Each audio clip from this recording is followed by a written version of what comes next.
Hari ini kita bongkar kejelekan motor KTM. Yang punya KTM mending lu jangan nonton deh.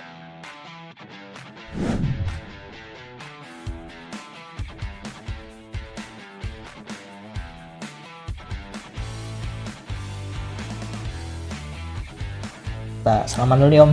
Halo, nama gue itu Herman. Gue sebagai owner dari Monkey World Garage atau MWG, yang mana Monkey World Garage itu adalah bengkel spesialis untuk KTM dan Husqvarna. Kalau kita di sini maintenance, modifikasi, penyediaan spare part, terus troubleshooting dan lain-lain. Jadi lengkap sih. Emang bener Om kalau motor KTM ini cepet overheat Om? Itu orang biasanya ada anggapan kalau KTM itu motornya cepat panas, gitu. Tapi sebetulnya itu enggak, gitu. Jadi itu hanya mitos aja kalau KTM itu motornya cepat panas atau gampang overheat. Sebetulnya enggak sama sekali. Memang betul karena dia silinder sedikit dibandingin motor-motor Jepang. Dia hanya satu silinder untuk yang 200 sampai ke 690 cc-nya. Jadi memang berasa agak lebih panas, tapi tidak overheat. Pada umumnya hampir sama lah, cuma mungkin kalau dibandingkan dengan motor kebanyakan yang silindernya dengan cc yang sama, let's say 250, satu silinder dengan yang 2 silinder ataupun dengan 4 silinder, pasti memang beda. Jadi sebetulnya sih aman banget, selama maintenance dan pemakaiannya pun aman, itu sangat-sangat aman dan nggak ada tuh bisa dibilang motornya gampang overheat ataupun cepet panas. Si KTM ini penyakitan cepet panas, mitos banget Om ya? Yes, itu jelas mitos bukan fakta. Bukan fakta. Ada lagi nih Om, satu mitos lagi nih Om. Katanya Om, akselerasi motor KTM ini baru bisa berasa ketika lebih dari 50 km per jam kecepatannya. Bener nggak sih Om? Itu paling salah sih. Itu paling salah. Karena KTM itu justru sangat besar di torsinya. Oke. Jadi KTM itu dibilang king of torque. Jadi rajanya torsi nih, karena karakter dia sama dengan motor trail, yang mana dipakainya tuh selalu di RPM bawah atau di kecepatan bawah. Jelas baru akan kerasa di 50 km itu sih, kalau gue bilang salah banget pastinya. Salah banget. Iya, justru malah torsinya adanya di bawah. Di bawah itu dia memang selalu lebih tinggi, kalau di atas dia mulai datar.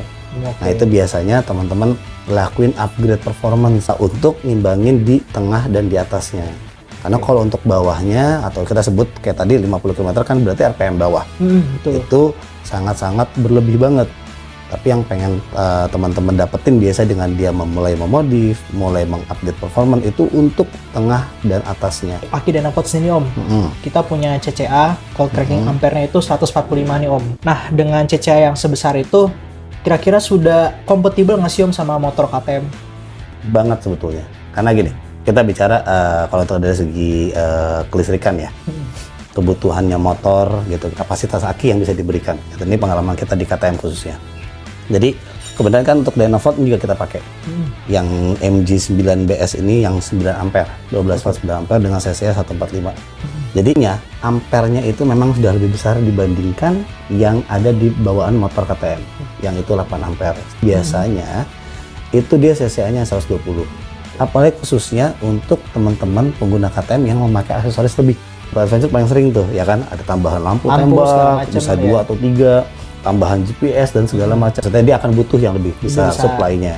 Nah, kalau untuk CCA itu paling kepake untuk tendangan awal, starter awal. Selain aki ditanyain selain masalah ampere, ya volt udah pasti karena motor 12 volt ya.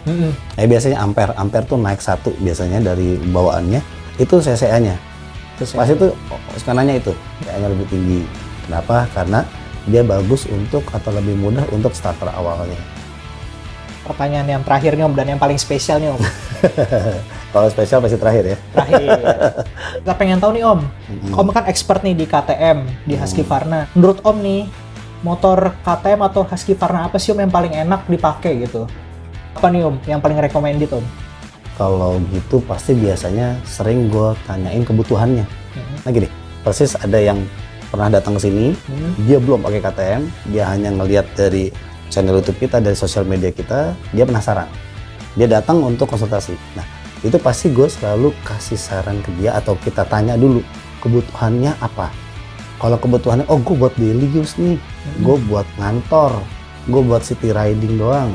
touring hanya short trip itu pakai dup dari cc 200 atau 390 itu pun udah oke banget. Kalau misalkan yang anak muda biasanya nih, Om, gue seneng track day, gitu kan, gue seneng main di sirkuit, kita pasti KTM RC. Buat yang seneng-seneng touring, itu pastinya kita saranin ya pakai 390 Adventure. Gitu, 390 Adventure, karena cc-nya dia cukup untuk di Indonesia. Paling recommended sebetulnya dipakai buat daily ataupun buat touring, itu sih 390 Adventure. Jadi dia paling menengah tuh cc-nya tuh. KTM sendiri berkat pakai aki Dynavolt ini paling berasa itu jadi paling gampang starter Om ya? Yes, karena dia bagus untuk atau lebih mudah untuk starter awalnya. Dynavolt kan masuk ke Moto2 ya? Iya betul. Di Husqvarna pula kan? Iya bener Om. Iya.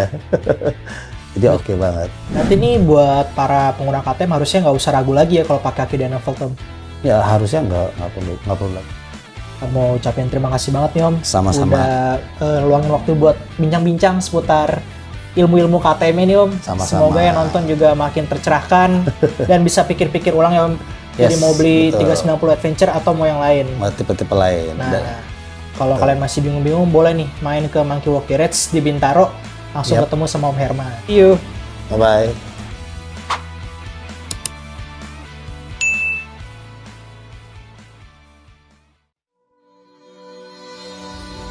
Dynavolt, power your life.